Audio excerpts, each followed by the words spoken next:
exaltemos o seu nome, adoremos nosso Rei. É Deus de maravilhas, água para a sede, e não deixe o servo seu. Santo, Santo, Santo, Deus Todo-Poderoso, que foi, que é e que há de vir. Nações de toda a terra, louvai ao Rei dos Reis, pois reina em retidão para sempre. Adore-o. Santo, Santo, Santo, Deus Todo-Poderoso, que foi, que é e que há de vir. Nações de toda a terra, louvai ao Rei dos Reis, pois reina em retidão para sempre. Adore-o.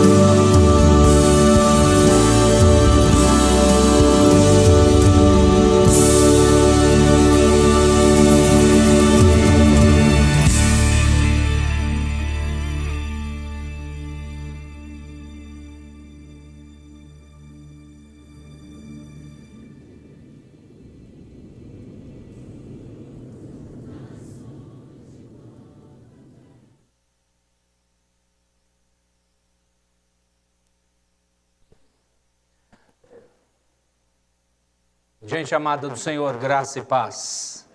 Louvado seja o Rei dos Reis. Aleluia. É muito bom ver a igreja mais repleta do que antes. Se Deus quiser, aos poucos, né? Aos poucos, aos poucos. Muito bom ter os queridos aqui.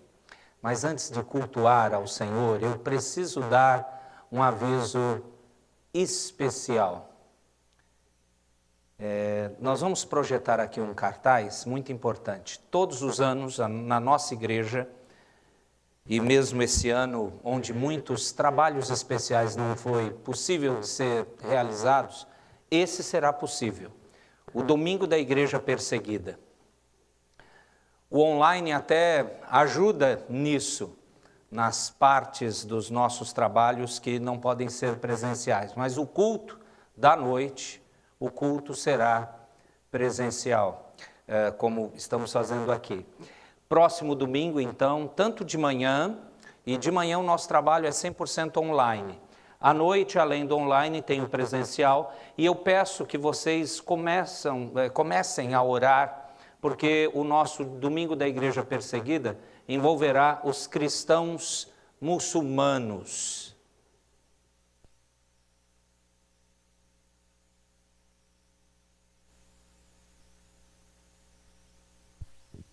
Cristãos que deixaram a religião islâmica e foram convertidos pela graça de Deus ao cristianismo e são um dos alvos quase que constantes de perseguição. E perseguição severa, não apenas as famílias deixam de conversar com eles. Muitos são perseguidos a ponto de serem mortos até, por causa da sua fé em Cristo.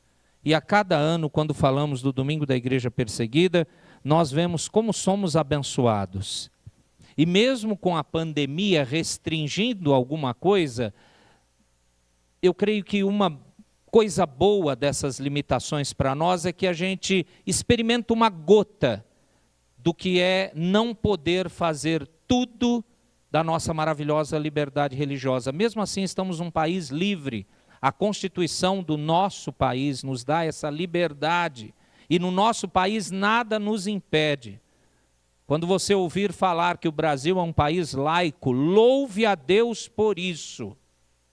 Por mais que alguns queiram mudar isso com suas atitudes e algumas leis, o nosso país é laico. Você tem todo o direito livre de acreditar em Deus, na palavra de Deus, e crer no que a Bíblia diz, que Jesus Cristo é o único caminho, única verdade e única vida.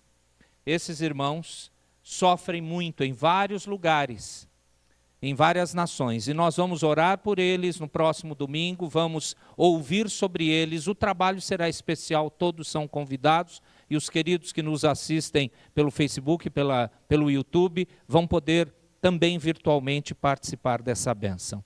Não esqueçam de orar, por favor, por esse trabalho. Agora sim, vamos iniciar o nosso culto ao Senhor. Eu queria pedir que os que estão aqui presentes fiquem em pé, para nós orarmos ao nosso Deus, iniciando, ou melhor, continuando após o louvor deste grande coral que ouvimos, louvarmos ao Rei dos Reis. Feche os seus olhos e ore, por favor. Nosso Deus, nós estamos na Tua presença, que é uma presença bondosa e misericordiosa. Indignos sabemos que somos, mas a Tua graça em Cristo Jesus reveste o Teu povo. E o Senhor olha o nosso coração agora e sabe o que queremos fazer. Adorar a Ti. Dizer que sem o Senhor não há sentido essa vida. E que Te louvamos porque o Senhor nos alcançou. Mas nós precisamos sempre de Ti. Buscamos Tua presença para Te adorar, bendizer a Tua majestade, os Teus atributos, quem Tu és. Te louvar pelo que o Senhor tem feito no passado, nos nossos dias e ainda fará conforme a Tua palavra no futuro. E diante de Ti, ansiosos para que o Senhor receba nossa oração, os nossos louvores, também queremos já rogar que o Senhor fale de maneira transformadora conosco por Tua palavra. E nos prepare nesse terceiro domingo, onde de maneira especial estaremos celebrando também a ceia do Teu Filho bendito, instituída por amor de nós, um amor que nós sabemos que não merecemos. Ó Deus bendito, mesmo com todas essas necessidades, questões e adoração, nós queremos colocar diante de Ti nossas lutas. Ainda existem muitas pessoas que estão sofrendo nesse prolongadíssimo período de pandemia. Queremos rogar por todos eles, no nosso país, no mundo, em nossa igreja, irmãos e irmãs que estão ligados conosco pela internet, interceder por aqueles que estão abatidos, não apenas por enfermidades, mas espiritualmente. Aqueles que estão preocupados, desesperados, que a sua fé foi abalada. Nós rogamos por esses. Rogamos por aqueles que estão em tratamento de não apenas o Covid-19, mas principalmente outras enfermidades. E diante de Ti nós rogamos o Teu cuidado. E lembramos de alguns nomes de irmãos que estão ligados aqui à nossa igreja. Nós queremos pedir pelo pequeno Vicente, ó Deus, o Teu cuidado sobre ele. E também fortalecendo, dando amor e paz e o Teu aconchego aos pais do Vicente, a Renata e o Gregory, que são dessa igreja. Também alcance com a Tua poderosa mão, fortalecendo nossa irmã Marta, esposa do Douglas, no tratamento que ela precisa fazer. Do mesmo modo, cuide também, ó Deus, da Dona Maria do Socorro, do seu José, seu esposo. Nós pedimos que o Senhor, com Tua boa mão, alcance o reverendo Daniel Santos, que é um pastor lá de Guararema, que faz parte da nossa região. E também pedimos a recuperação e fortalecimento da nossa irmã Abigail. Nossa irmã Silvia Rangel, que já está em casa, tem melhorado, continue a cuidar dela. E tantos outros nomes, ó Deus, que agora o Teu povo está mencionando. Irmãos que vivem aqui, membros da nossa igreja que vivem aqui em nossa cidade, cidades circunvizinhas, irmãos que estão morando no exterior, nós rogamos por eles, no Japão, na Alemanha, Estados Unidos.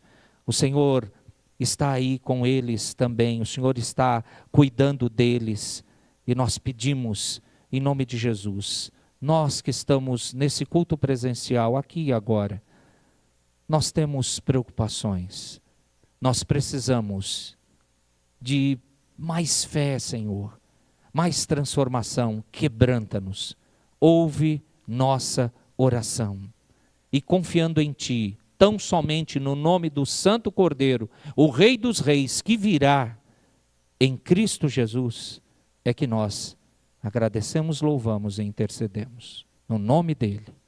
Amém. Ainda em pé, meus amados, nós vamos louvar ao nosso Deus, primeiramente com o hino 42, que diz: a Deus demos glória por seu grande amor, por seu poder. E na sequência, ainda em pé, a equipe de cântico depois vai nos conduzir, rogando que o Senhor derrame da sua paz, da sua bênção sobre nós. Louvemos ao Senhor.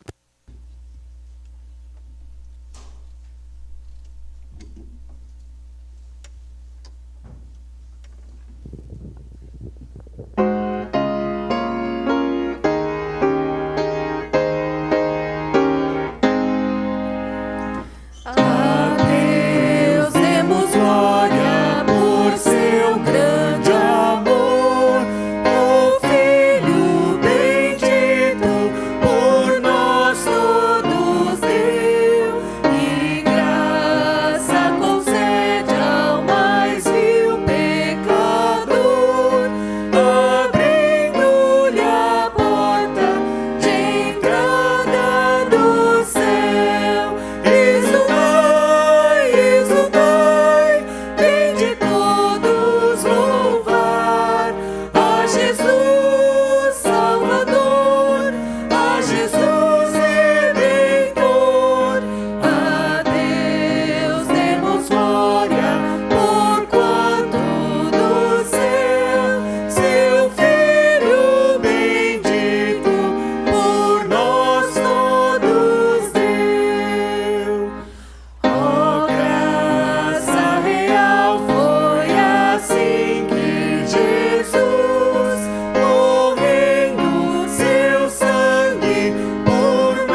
chama, povo teu, dá-nos teu amor, dá-nos tua força, para que tentações não venham a nos desviar.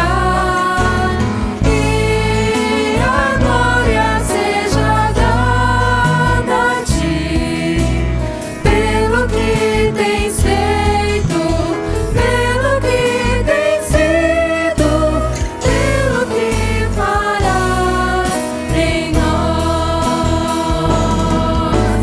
E a glória seja dada a ti, pelo que tens feito, pelo que tens sido, pelo que farás em nós.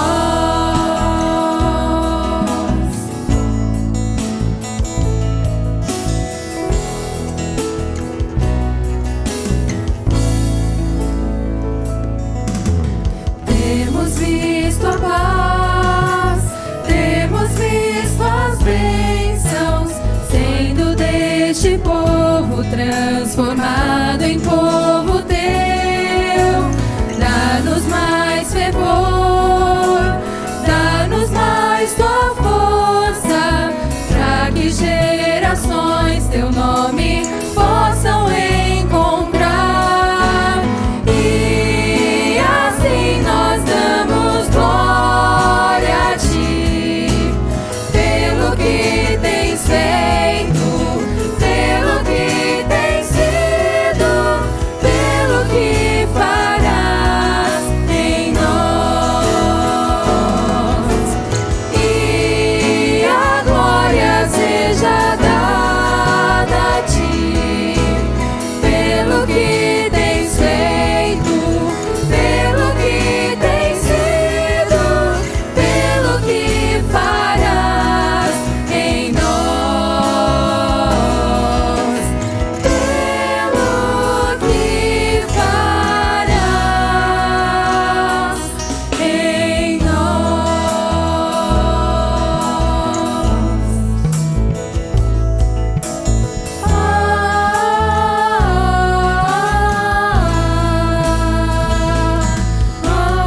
Amém.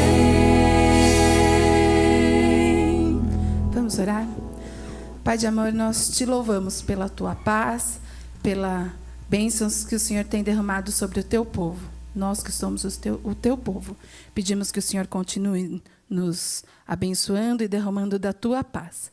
Nós te agradecemos por estar na tua casa para louvar e engrandecer o teu nome. Nós pedimos isso no nome santo de Jesus. Amém. A igreja pode sentar.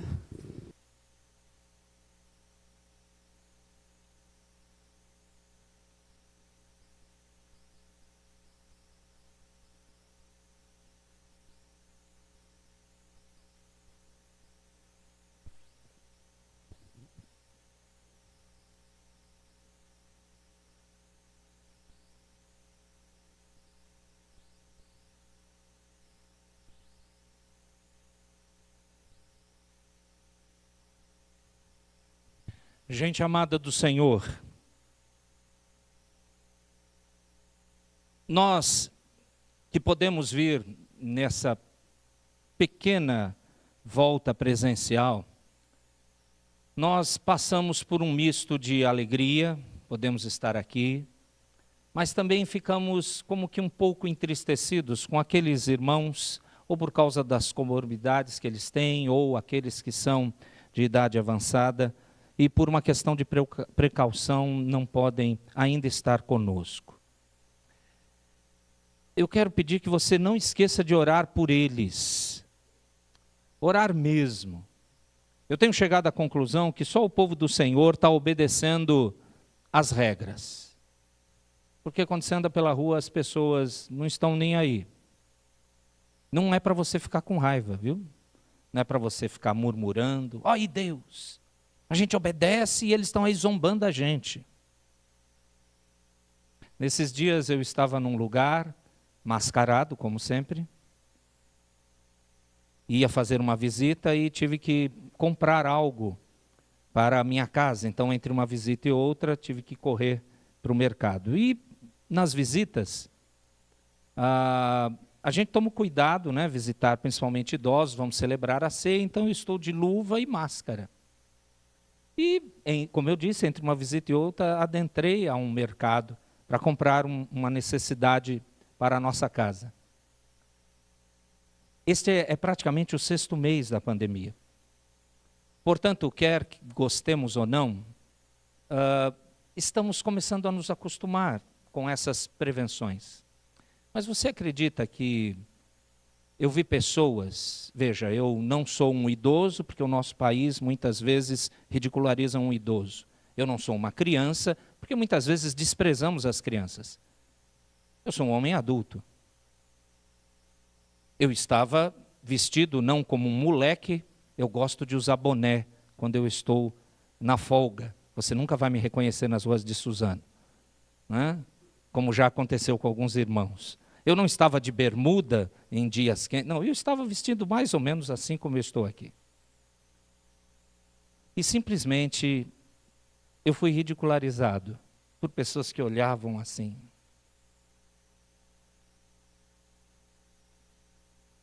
Por que eu estou falando isso? É por causa da pandemia? Não. Já ridicularizaram você, crente, porque você crê em Cristo. Já zombaram de você, não por causa de máscara ou luva, ou porque você está sendo cuidadoso de mais ou de menos. Já zombaram de você porque aquilo que comanda a sua vida não são os pensamentos, os desejos ou aquilo que o mundo exalta. Você decide na sua vida, comanda a sua visão de mundo a partir da Escritura Sagrada. Então, se você esperasse que nessa situação, por causa de luva e máscara, pessoas que não estão preocupadas com isso, que eu ia contar que eu fiquei muito chateado com isso, não, era só ilustração. Ilustração para ver se você continua a sua vida toda se sentindo, enquanto a vida terrena durar, como alguém completamente diferente. Alguém que tem esperança.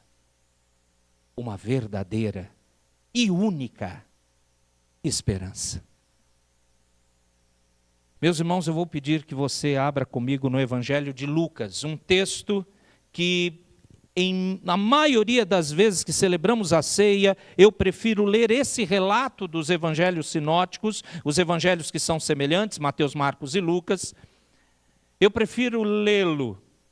É riquíssimo o que Deus colocou na pena do médico Lucas para registrar aqui. As fontes que Lucas ouviu e pesquisou, como bom historiador, Lucas é chamado no Novo Testamento, nós podemos chamá-lo, aliás, do grande historiador neotestamentário. E ele, querendo evangelizar um homem, mostrando a palavra de Deus, o ensino de Cristo, ele escreve não apenas esse seu evangelho, mas Atos dos Apóstolos também sai da escrita de Lucas.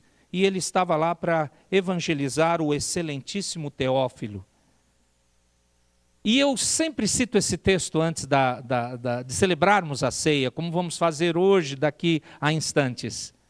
Mas eu queria, exatamente porque estamos numa série falando ou relembrando da verdadeira esperança, eu queria poder pregar esse texto para os irmãos e que o Senhor realmente nos ilumine. A partir do verso 14 até o verso 22, que costumeiramente eu paro neste verso. Eu queria pedir, Lucas 22, de 14 a 22, que você deixasse a Bíblia aberta e prestasse bem atenção. É uma pena que o microfone sem fio não funcionou direito aqui. Eu vou tentar. Hoje eu queria gesticular pra caramba. Não vai dar aqui. Mas eu peço que, independente disso, porque não sou eu que vou segurar a sua atenção, é o Espírito Santo que vai segurar, mesmo assim eu rogo que verdadeiramente você possa estar atento. Ouça a leitura comigo, Lucas 22, 14 a 22. Chegada a hora, pôs-se Jesus à mesa e com ele os apóstolos, e disse-lhes: tenho desejado ansiosamente comer convosco essa Páscoa antes do meu sofrimento. Pois vos digo que nunca mais a comerei até que ela se cumpra no reino de Deus. E tomando um cálice, havendo dado graças, disse: recebei e reparti entre vós, pois vos digo que de agora em diante não mais beberei do fruto da videira, até que venha o reino de Deus. E, tomando um pão, tendo dado graças, o partiu e lhes deu, dizendo: isto é o meu corpo oferecido por vós, fazei isso em memória de mim. Semelhantemente, depois de cear, tomou o cálice, dizendo: este é o cálice da nova aliança no meu sangue, derramado em favor de vós. Todavia, a mão do traidor está comigo à mesa. Porque o Filho do Homem, na verdade, vai segundo o que está determinado. Mas ai daquele, por intermédio de quem ele está sendo traído. Eu quero pedir que você feche os seus olhos mais uma vez e vamos rogar que o Senhor nos dê entendimento, compreensão e aplicação da palavra na nossa vida. Ore, por favor.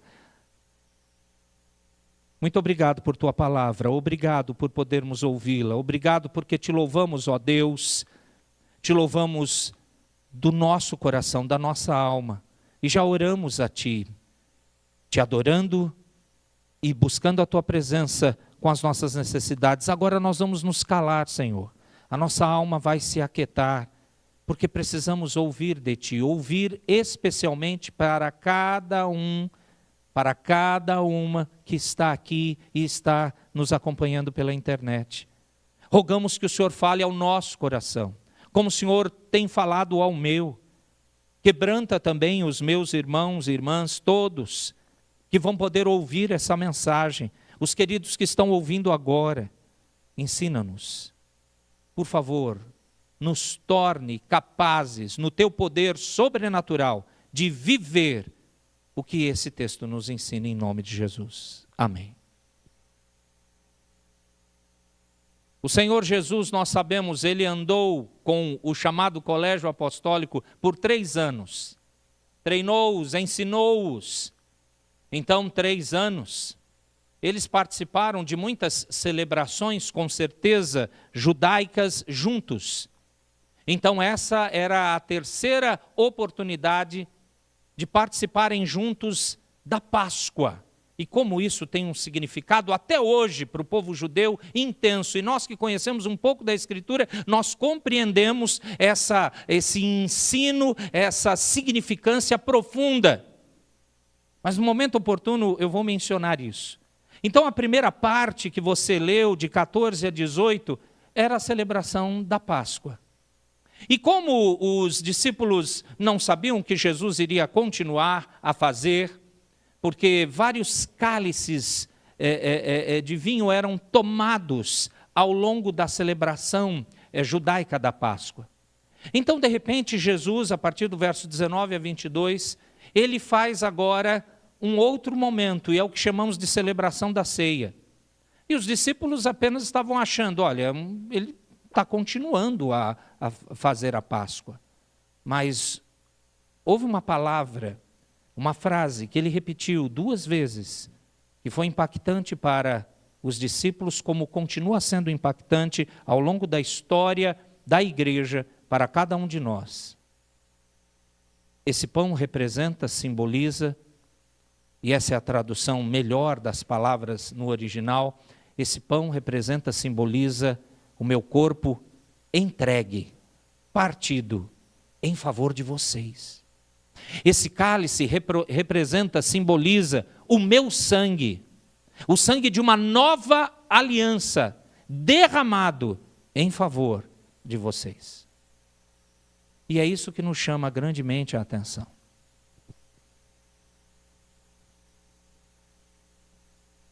Esperança é o que mais precisamos. Como nos últimos 2 domingos, os irmãos ouviram intensamente, e na verdade, sem esperança é que não há vida. Sem esperança o ser humano não vai à frente. É bom, é interessante nós sabermos o que é esperança para a nossa sociedade. E uma pesquisa não precisa nem ser tão acurada assim. A internet nos ajuda nisso muito. Mas se você já estudou um pouco sociologia, antropologia, psicologia, se leu alguns dos filósofos ou do passado ou do presente, se você gosta de dar uma pesquisada em dicionário, esperança é definido assim: é um sentimento de quem vê como possível a realização daquilo que deseja. Simples definição de um dicionário. Um dicionário tranquilo, desses que nós chamaríamos dicionários escolares. Resumido e objetivo. Um dicionário um pouco mais trabalhoso explica assim: esperança é uma expectativa otimista baseada na possibilidade de que alguma coisa que se quer muito ocorra. É uma confiança ou fé na hipótese de que algo bom poderá vir a acontecer. Se você olhar essas definições, é algo que se espera, mas é algo concreto? Não. Se espera.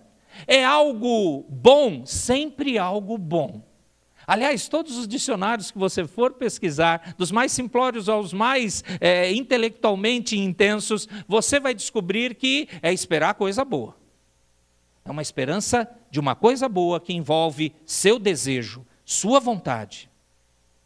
Eu achei interessante um dicionário que explicou esperança assim: é tudo o que pode ser considerado irreal, utópico ou quimérico.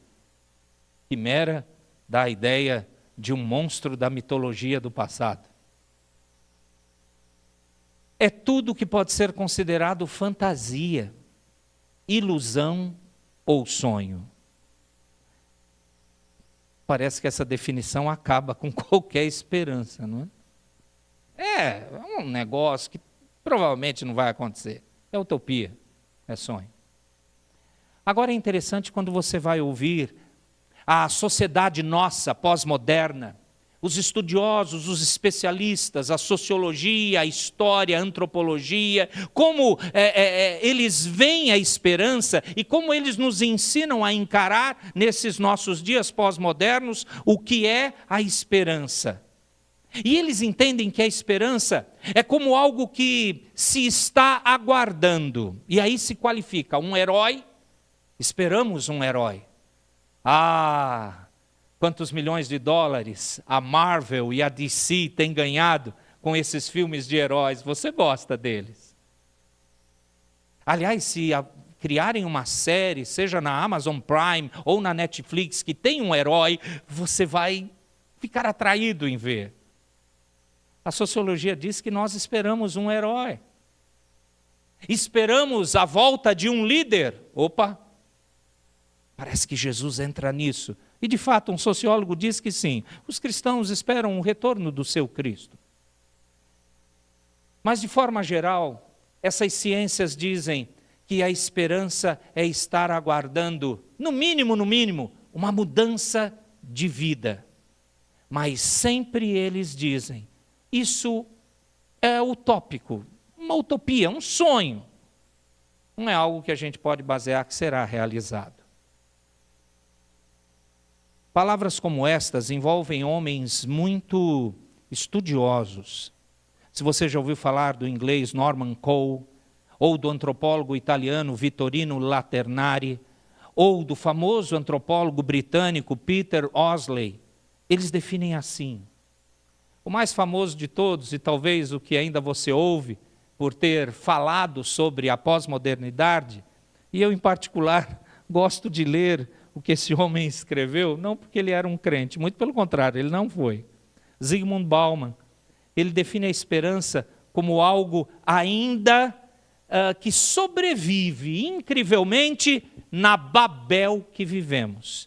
Ele tem um livro exclusivo para falar disso. A esperança é um negócio estranho. Sobrevive a toda essa mistura de coisas que você não consegue mais definir o que são. Aí você, no meio disso, vai encontrar esperança. Parece que a forma como ele colocou, não traz esperança para essa esperança. Você consegue encontrar. Olha, que coisa inusitada. Mas quando você ouve a palavra de Deus, o texto de Lucas 22, tem um único tom. As palavras de Jesus, naquele momento crucial, naquele, digamos assim, último encontro tranquilo com aqueles discípulos, que ainda, amados, não estavam entendendo o que iria ocorrer. Jesus, cada vez que caminhava para Jerusalém, e aqui já é o final mesmo, aqui já é aquela semana da sua entrada triunfal, no início da semana, no domingo anterior, agora ele está na porta do seu sacrifício. E mesmo na caminhada até Jerusalém, várias vezes, dizem os evangelistas, o Senhor Jesus falou que era necessário o Filho do Homem voltar a Jerusalém, ele ia ser preso, açoitado, de maneira injusta, ia ser morto. O Filho do Homem deveria passar por isso.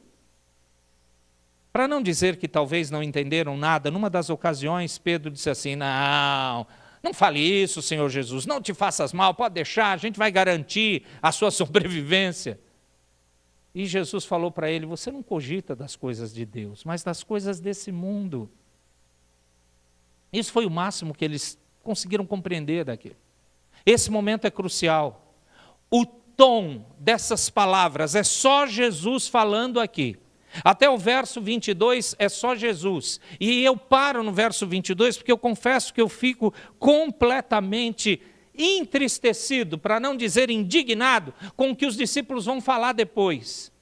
Porque no verso 23 eles ficam preocupados, quem será? E o quem será não é, como pode trair a Cristo? Não, cada um estava preocupado com o seu quinhão. Eu, hein? Eu não. Deve ser um outro. Eu não. Eu sou muito bom para fazer isso. E antes que você diga, pastor, o senhor não está exagerando? Não, se você olhar o verso 24, eles começaram a discutir entre eles sobre quem dentre eles era o quê? O maior. E o resultado é que ali, amorosamente, o Senhor Jesus, de novo, com uma paciência sem igual, ensina que maior no reino é aquele que serve. E isso nos aponta de novo para o texto nosso. Jesus estava ali, demonstrando ser o verdadeiro servo sofredor. Ele estava ali, encarnando visivelmente, claramente, o alvo, o objetivo do porquê que ele saiu da sua glória eterna e se tornou um de nós. Ali ele estava cumprindo as profecias de Isaías 53, como servo sofredor mesmo, aquelas falas de Davi, como no Salmo 22, ele estava cumprindo tudo que sobre ele havia sido dito no Antigo Testamento. Mas pode ser que nós, igual aqueles discípulos, não entendamos até hoje o que realmente Jesus estava dizendo. E Jesus, em cada um desses versos, como eu disse, tem um único tom. Que tom é esse? Esperança. Eu quero pedir que você acompanhe comigo. Porque esperança na Bíblia não é uma espera utópica. Esperança na Bíblia não é um sonho, não é algo de uma volta imaginária ou religiosa. Esperança na Bíblia é uma pessoa. Esperança na Bíblia é Cristo. Portanto, a esperança é real, ela é palpável, ela é certa, ela é segura, não é uma utopia religiosa. Esperança é Cristo, o Cristo que nos salva, nos reconciliando com Deus.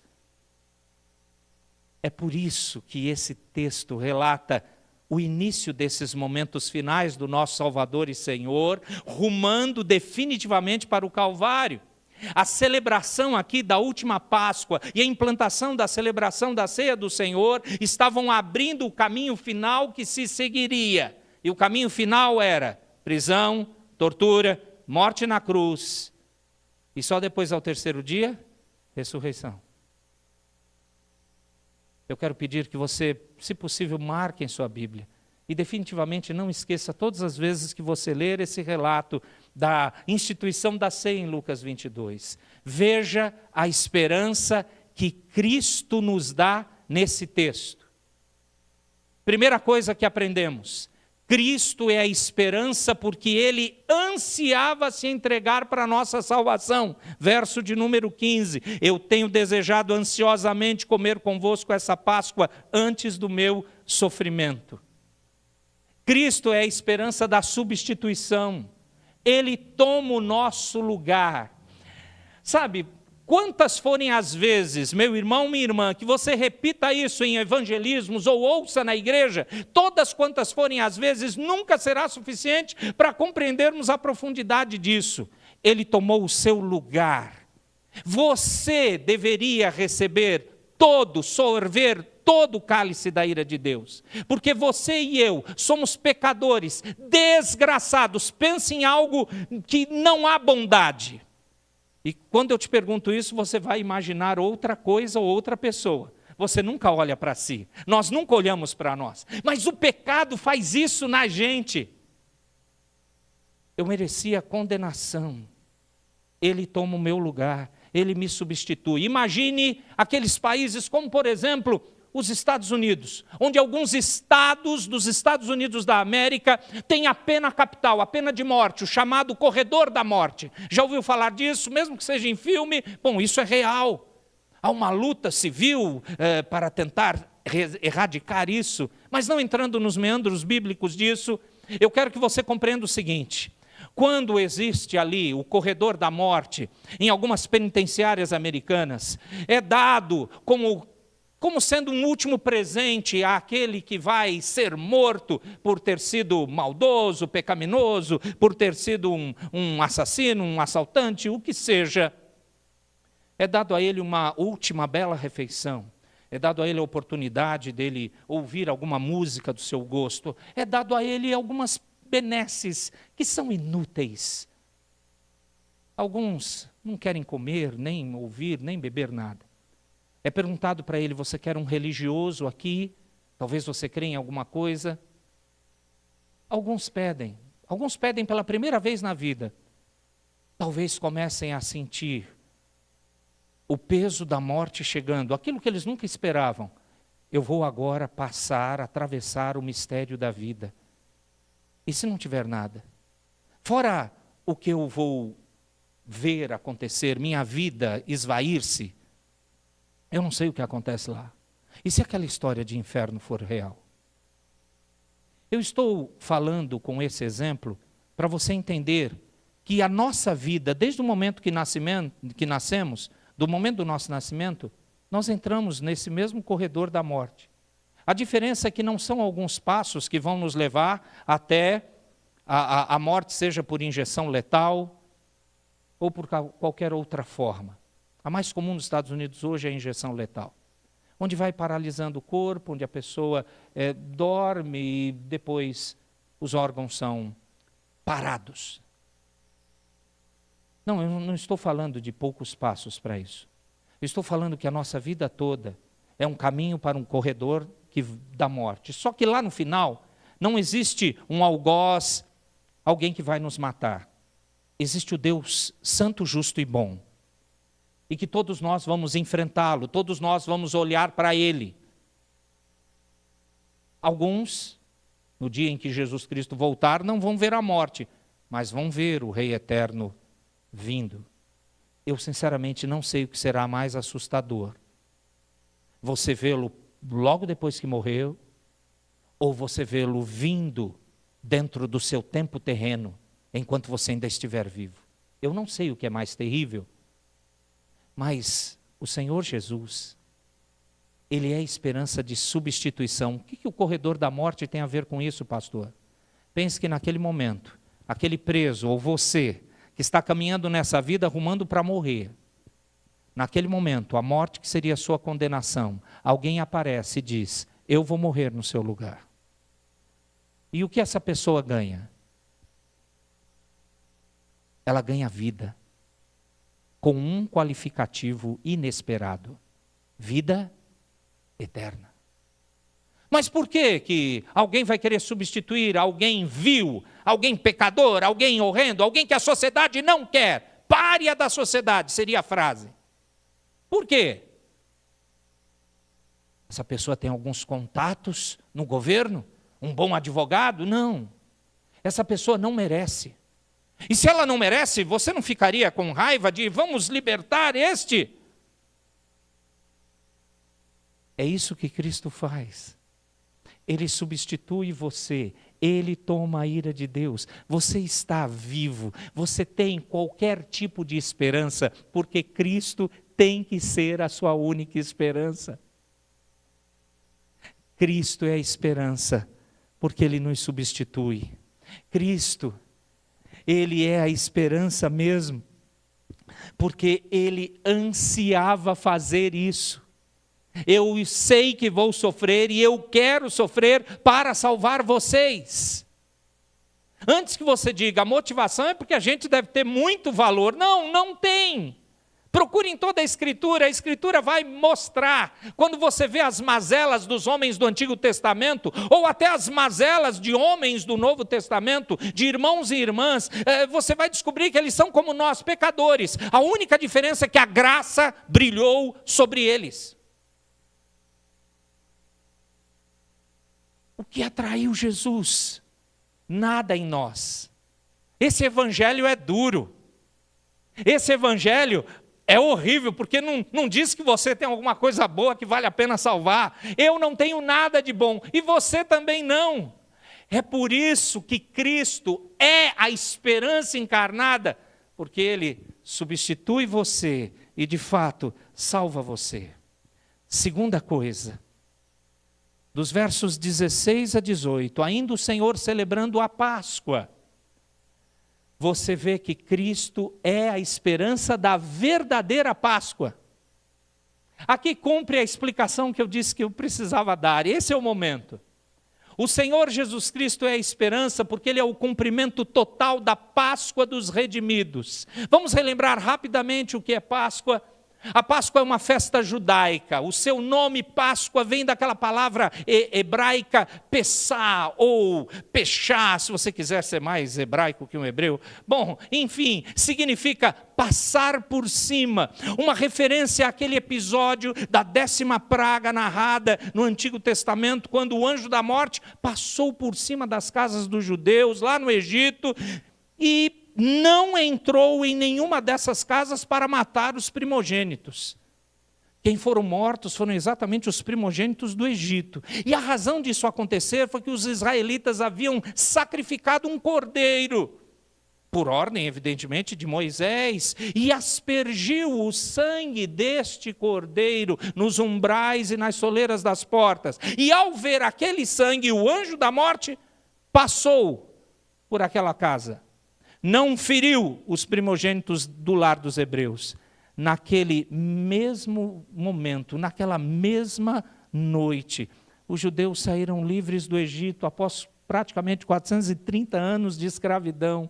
E Moisés, então, instituiu a festa da Páscoa, esse memorial por causa desse evento. E nessa festa, que tornou-se a mais importante festa anual dos judeus, eles sacrificavam um cordeiro que era comido com ervas amargas e pães sem fermento. Eu gosto muito desse resumo. O reverendo Augusto Nicodemos, certa vez, resumiu assim: Páscoa é passar por cima. Portanto, Cristo é a nossa esperança de cumprir plenamente a nossa libertação total. Ele passou, Ele segurou o anjo da nossa destruição, o anjo da morte, nos protegendo, cuidando de nós, nos libertando totalmente. Ele promete isso com a certeza de que seu povo estará com ele. Você lembra desses versos 16 a 18? Olha, eu não vou mais comer, não vou mais tomar esse cálice até que ele se cumpra no meu reino, no reino de Deus. Ele dá a certeza: eu vou Eu sou o Cordeiro único e verdadeiro. Aquilo que foi mencionado na Páscoa judaica, aquilo que os sacrifícios apontavam, eu vou cumprir de uma vez por todas, apodrecendo cada vez mais você e eu. E o único remédio é esse Cristo. Então, o que? O que faz-nos querer voltar para os nossos Egitos de escravidão? O que, se não é esquecermos que Cristo é a nossa esperança? Principalmente quando sofremos nessa vida terrena. Quando nós temos dores agudas e nós perguntamos: onde tu estás, Cristo? Por que não me poupou? Por que não cuidou de mim? Por que não evitou essa maluquice? Por que esse problema o Senhor deixou cair sobre minha cabeça? Meus queridos, depois que você lê Jó, você descobre que Deus não tem obrigação de explicar nada para você. Ele é o Senhor. Não obstante a isso, esse mesmo Cristo continuará sendo a esperança sua de te levar para a eternidade, de tirar você e eu das lamúrias dessa vida terrena, onde nós podemos servir Ele maravilhosamente, mas onde nós sofremos as consequências, um pouco pelo menos, das consequências dos nossos pecados. Então eu queria que você comparasse isso nessa noite, porque tudo que você está ouvindo aqui diz respeito à celebração da ceia que você, crente em Cristo Jesus, vai tomar. Você só vai tomar essa ceia porque você entende isso. Se você não entende isso, então você não tem que tomar. Se você não compreende, não vê que a esperança é somente o Senhor Jesus, e nesse segundo lugar, Ele é a verdadeira Páscoa, e portanto, Ele é a esperança real de estarmos com Ele, vivendo eternamente. Se isso não for um fato, muito diferente daquelas explicações que eu lhes disse no início, sobre esperança nesse mundo, se não for real para você, então, para que participar disso? Você está preocupado com o que os outros vão dizer ou o que eu vou falar? Esqueça! Não. Aliás, aproveitemos esse tempo de pandemia, sejamos sinceros e honestos. Nossa fé tem aumentado ou diminuído? Temos amado mais esse Cristo, temos valorizado a Ele, mas mesmo se você falar para mim: olha, eu vou ser sincero, pastor, olha, eu comecei a duvidar de tudo. Mesmo assim, no meio da sua dúvida, o Senhor Jesus diz para você, como disse para aqueles discípulos que não estavam ainda entendendo o que estava acontecendo: eu vou celebrar a verdadeira Páscoa com vocês ao vivo. Eu vou levar vocês para a eternidade. A penúltima coisa que eu quero mostrar para os irmãos é agora a partir do verso 19 e 20. A instituição, então, do que chamamos celebração da ceia do Senhor, a nova aliança, Ele agora vai fazer. O que o verso 19 e 20 nos fala? Que Ele está dizendo que o seu corpo é oferecido por eles, para a salvação deles. Do mesmo modo, o cálice, que representa o seu sangue. Cristo aqui é a esperança do pagamento total dos nossos pecados, pois Ele realmente se entregou por pecadores. Você vai dizer, eu espero que você diga mesmo: pastor, eu sei disso.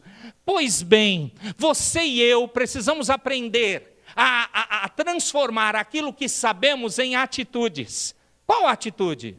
Repare de novo no resumo que eu estou dizendo nesse ponto. Cristo é a esperança de pagamento total dos nossos pecados, pois Ele realmente se entregou por pecadores. O que isso significa?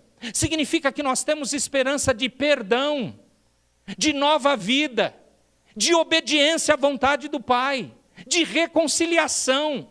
Não há mais nada que nos afasta de Deus. Não tem mais coração duro que impeça.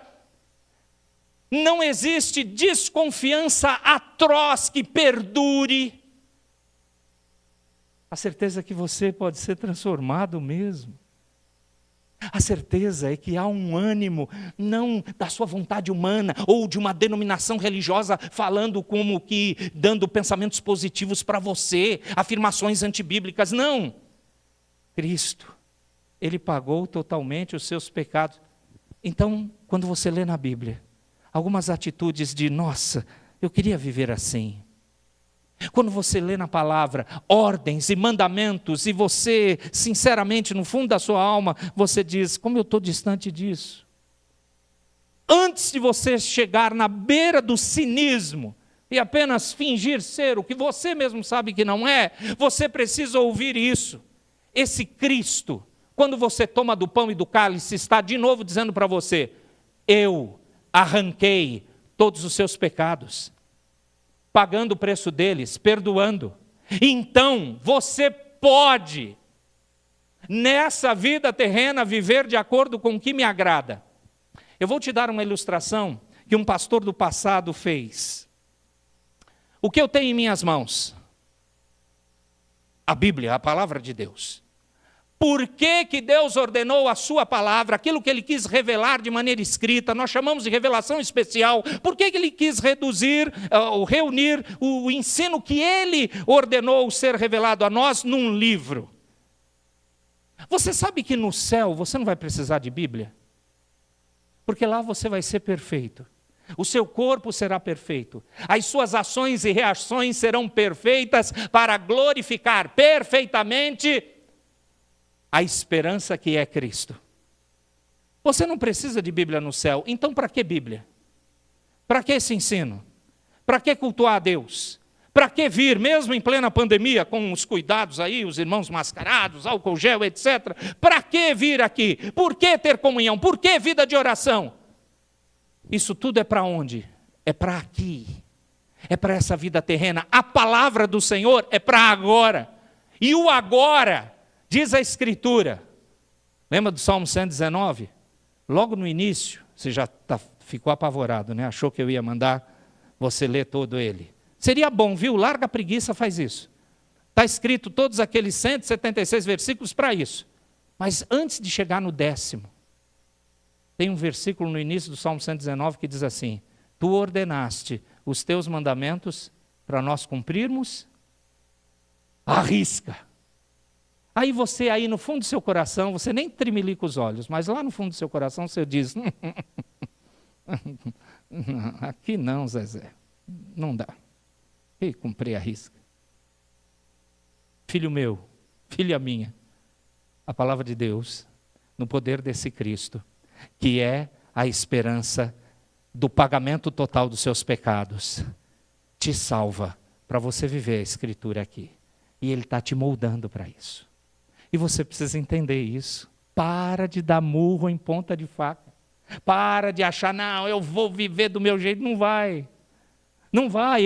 Cada vez mais nós precisamos dizer e poder dizer para Ele, Senhor, eu me arrependo, porque sei o que a Tua palavra diz, e não é assim que eu devo pensar, viver, agir, conduzir minha vida.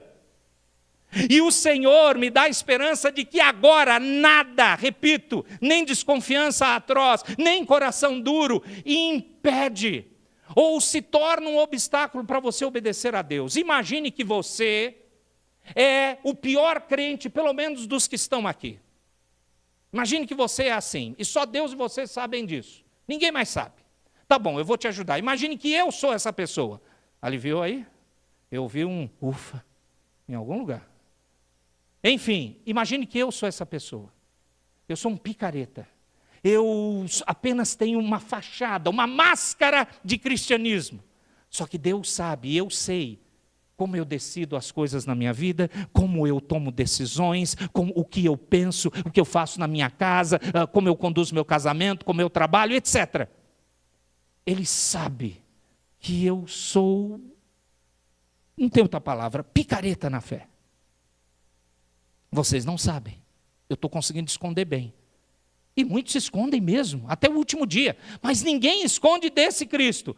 Então, o Senhor Jesus aqui está dizendo, eu tenho poder e eu paguei os seus pecados para você não mais precisar viver assim.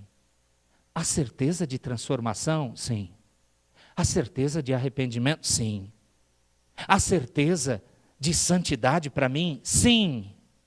Porque é isso que significa a obra que Cristo fez e as consequências dela por toda a eternidade. É isso que você diz que crê quando você come do pão e bebe do cálice. Você está dizendo, ainda não estou tão pronto, Senhor, mas eu creio no que Cristo fez e Cristo é a minha esperança de que Ele vai me moldar. Por isso que eu não entendo quando pessoas desistem da fé, porque não existe mais nada, em nenhum outro lugar. Só existe esperança em Cristo. Preste atenção, se Ele se ofereceu por nós, nós não devemos mais nada a ninguém, e principalmente a Deus.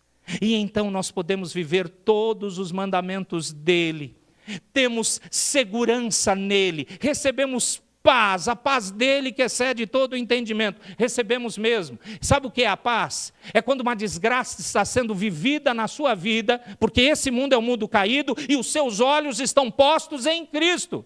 Mas como isso? Milagre sobrenatural desse Deus que é a esperança revelada em Cristo para você. E você continua crendo, você não desiste, porque você tem essa paz. Paz não é música de fundo. Meditação, já ouviu essa? Não, isso não é paz. Paz é você continuar firme com Cristo apesar das coisas ao seu redor. Ele te dá isso. Nós temos descanso em confiarmos naquilo que é verdadeiro. Deus é verdadeiro. Meus amados, a consequência do pagamento de Cristo ser a esperança por pagar todos os nossos pecados, isso se aplica na realidade de que Cristo se torna um Deus pessoal. Ele não está distante. Sim, a Bíblia diz que Ele habita no alto e sublime trono. Mas a Bíblia também diz em Isaías que Ele habita com aquele que é quebrantado, com aquele que é contrito, aquele que Ele não despreza. Ele está lá, Ele está junto. E é isso que Ele quer, nosso quebrantamento, nossa admissão de que não somos suficientes e precisamos dEle.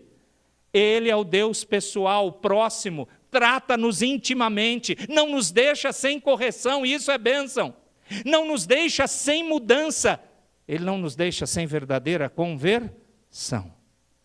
Eu quero terminar agora o último ponto desse texto, e se encontra nos versos 21 e 22. Agora eu vou pedir que a igreja leia os dois últimos versos que eu li, que compõem essa mensagem, versos 21 e 22, eu peço que vocês leiam, por favor, que o texto nos fala.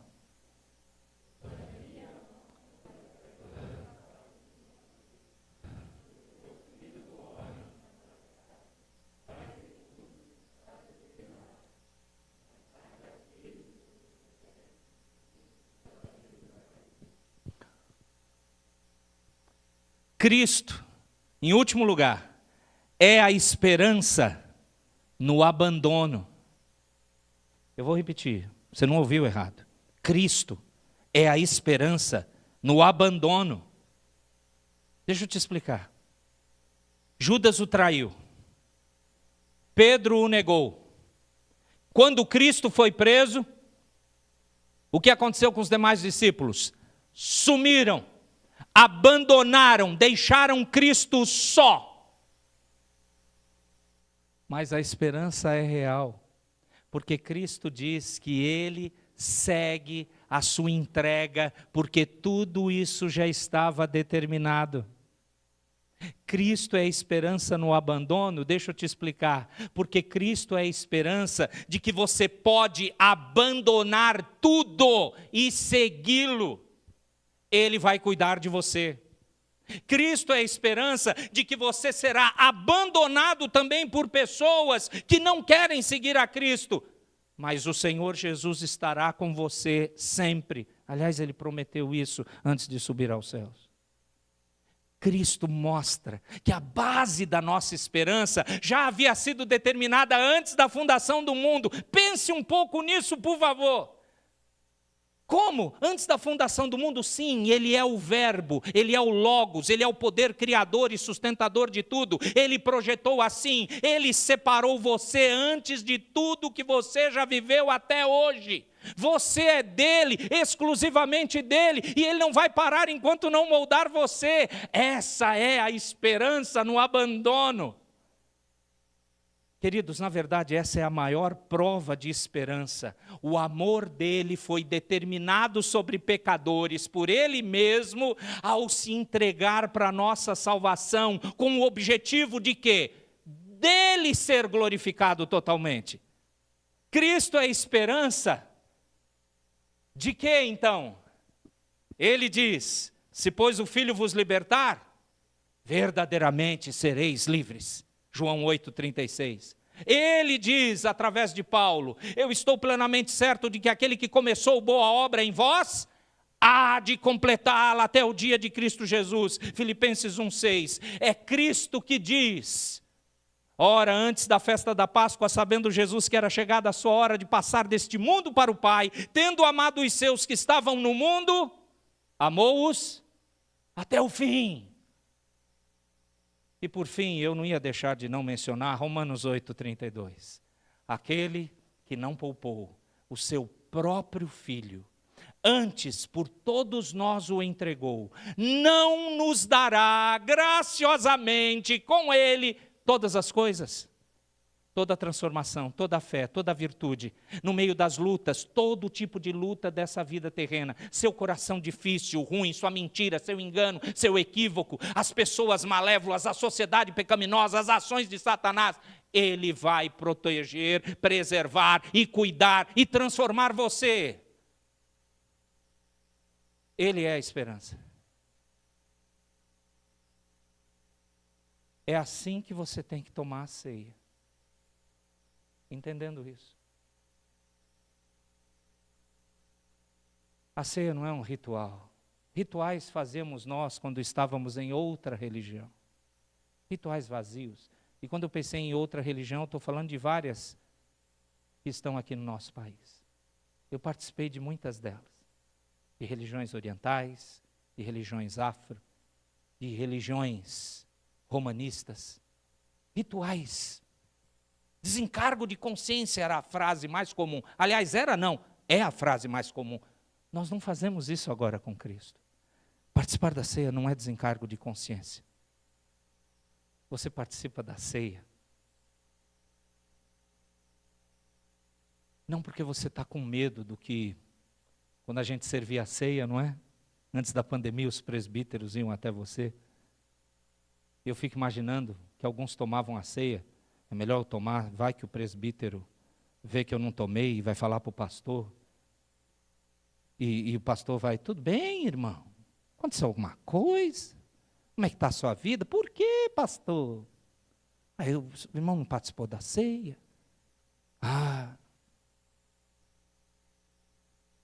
Você não tem mais que ficar preocupado com a opinião das pessoas.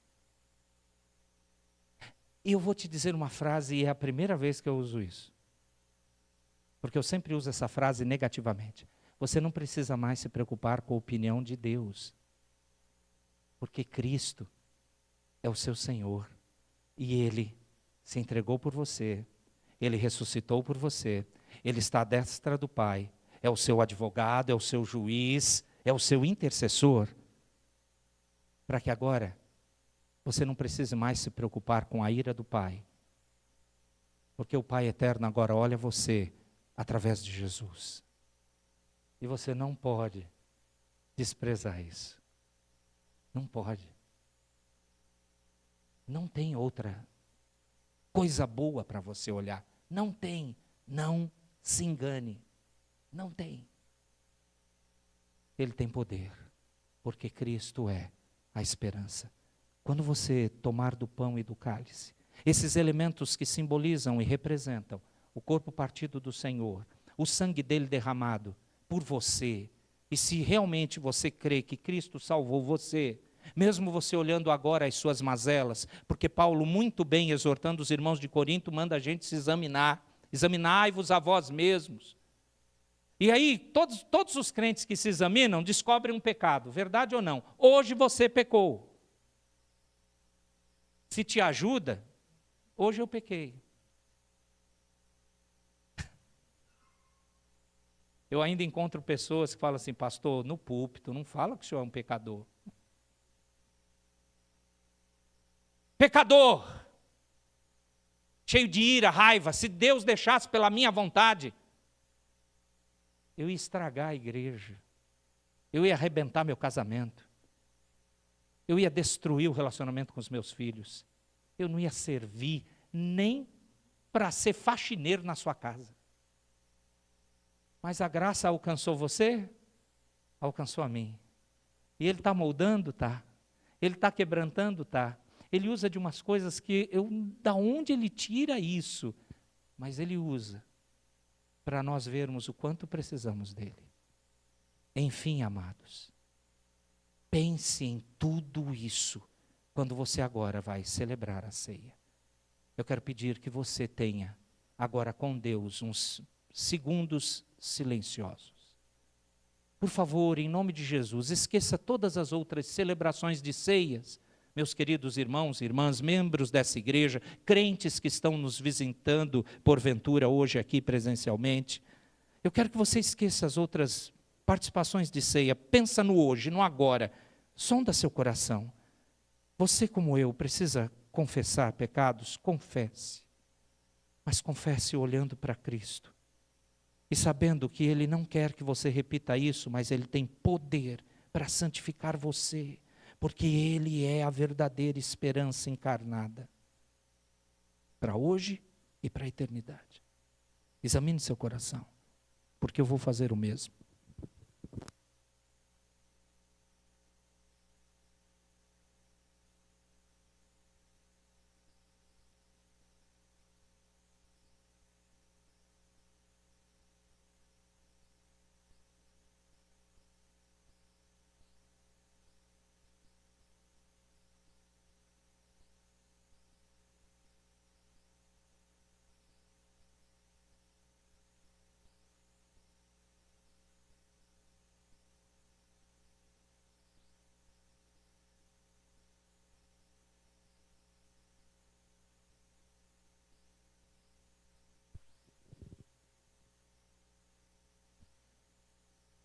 Ó Deus, ouça, em nome de Jesus, a nossa confissão.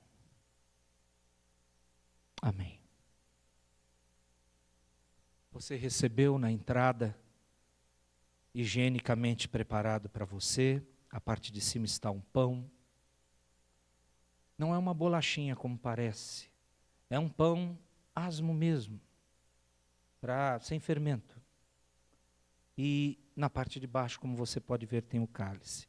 Gentilmente e de uma maneira muito maravilhosa e amorosa, os diáconos ainda embrulharam para que só você pudesse tocar nos elementos. Eu peço que você tire esse papel filme que protege o pão e o cálice.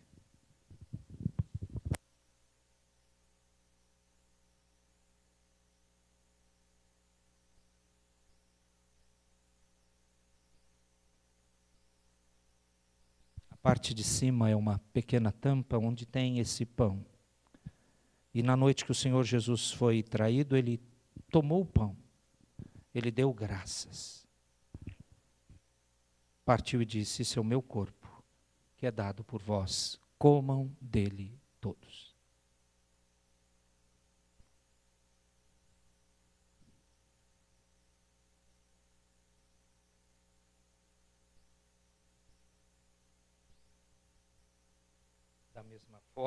Da mesma forma, depois de ter ceado, tomou o cálice, partiu e disse, isso é o cálice da nova aliança no meu sangue, bebam ele todos, façam isso em memória de mim. Tomai e bebei.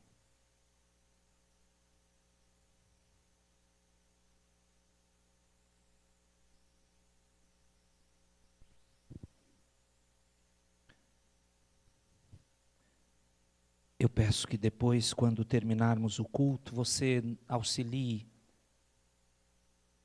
aos nossos diáconos, pegando os plásticos que sobraram, e você leve para o lixo que estará nas escadas, apenas para nos ajudar à limpeza, por gentileza. Vamos agradecer a participação nossa. Eu vou pedir que a nossa irmã Marcela, se possível, interceda por nós, agradecendo participarmos da ceia. Para não usar esse microfone, pode ser o verde? Marcela, por gentileza. Agradeça por nós.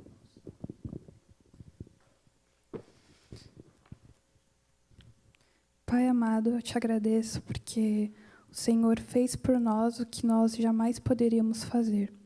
Obrigada por ter nos salvado, por ter sido perfeito em nosso lugar, por não ter levado em consideração quem nós somos e o que fazemos, mas ter nos amado apesar do nosso desempenho. Eu te peço, Senhor, que o Senhor nos ajude a seguirmos firmes nesse caminho que o Senhor preparou para nós. Até porque, meu Deus, como foi dito, o Senhor já fez tudo o que precisava ser feito. Não existe isso de fazermos nossa parte para sermos salvos, porque o Senhor foi completo em tudo que fez, o Senhor foi perfeito no teu sacrifício.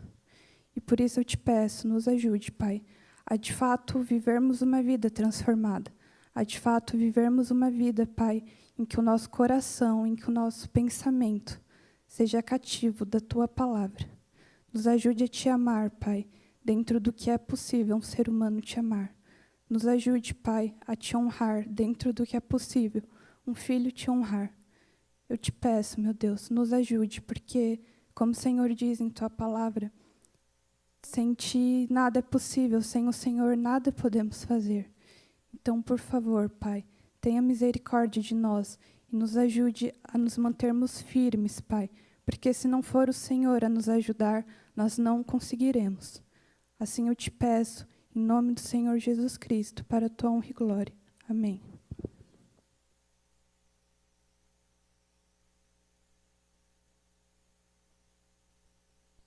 Peço à igreja que fique de pé. Nós vamos receber a bênção do Senhor e juntos terminaremos o culto cantando o hino 5, Trindade Adorada. Igreja, recebei a bênção do Senhor. Que o Deus Trino, Pai, Filho e Espírito Santo, firme os passos de cada um sobre a palavra dele, para o pecado não dominar sobre nenhum de vocês. Que o amor de Deus, o Pai, a graça do Filho Jesus Cristo e o guiar e consolar, que vem do Espírito Santo de Deus, esteja sobre cada um, enquanto a vossa caminhada terrena durar, até o dia glorioso do Senhor Jesus. Amém.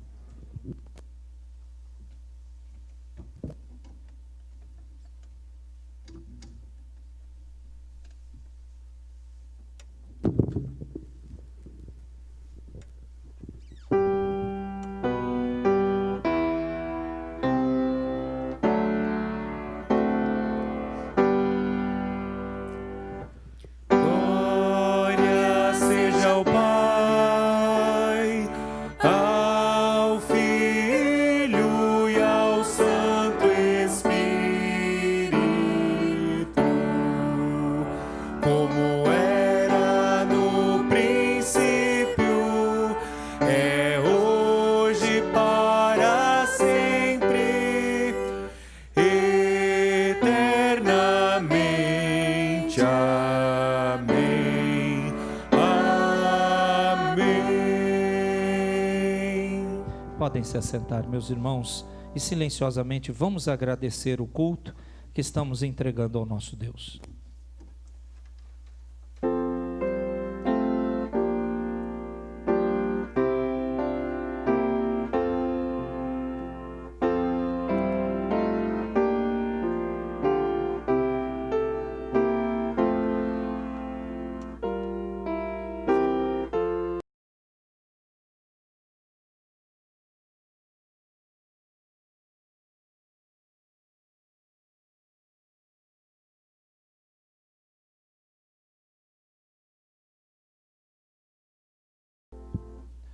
Louvado o nome do Senhor pela oportunidade dos queridos estarem aqui, além dos irmãos que estão nos acompanhando pela internet.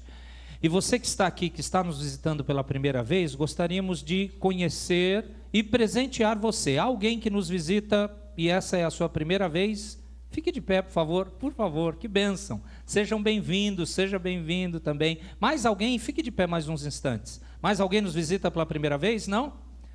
O diácono Paulo vai entregar uma lembrança aos queridos dessa visita. Venham mais vezes. Se desejar contato, visita pastoral, é só deixar aí o telefone, tem uma fichinha. Eu sempre esqueço, né? Recentemente esqueci de falar. Tem uma fichinha, pode se assentar. Aí dentro, se desejar a visita pastoral, oração, pedido de oração, estudo da palavra, nós fazemos isso. Só deixe essa pequena fichinha que está aí dentro na mão de alguns dos diáconos e nós poderemos entrar em contato. Amados, eu louvo a Deus pela sua vida. Por favor, não esqueça de orar pelo DIP, o Domingo da Igreja Perseguida, no próximo domingo, de uma maneira especial, mas nós vamos lembrar dos irmãos perseguidos. E eu rogo que você viva amanhã, se Deus te der vida, e oro para que seja assim ao longo dessa semana, lembrando de que Cristo é a sua esperança real, não como o mundo, lamentavelmente, ainda vive. Que Deus cuide e preserve você. Deus abençoe de uma forma ordeira e com os cuidados. Vocês estão dispensados. Aguardo os amados para próximos encontros. Só uma coisa que eu já vou mencionar aqui. O conselho da nossa igreja já liberou, nos mesmos moldes do culto presencial de domingo à noite, os estudos de quarta-feira. E também liberou os grupos Despertai que desejarem utilizarem o espaço da igreja, os recursos da igreja, para voltarem a terem as suas reuniões em conjunto. As demais sociedades nós vamos explicar especialmente para os líderes, não convém falar isso agora. Mas estamos, digamos assim, né, indo um pouquinho na nossa segunda fase. Ok? Não é só o Estado que está em fases, nós aqui também. Mas ainda com os mesmos cuidados. Ok? Ainda não idosos e demais irmãos. Mas de pouco em pouco o Senhor vai nos abençoar. Eu peço sua oração. Deus os abençoe, tenham uma excelente semana, podem ir.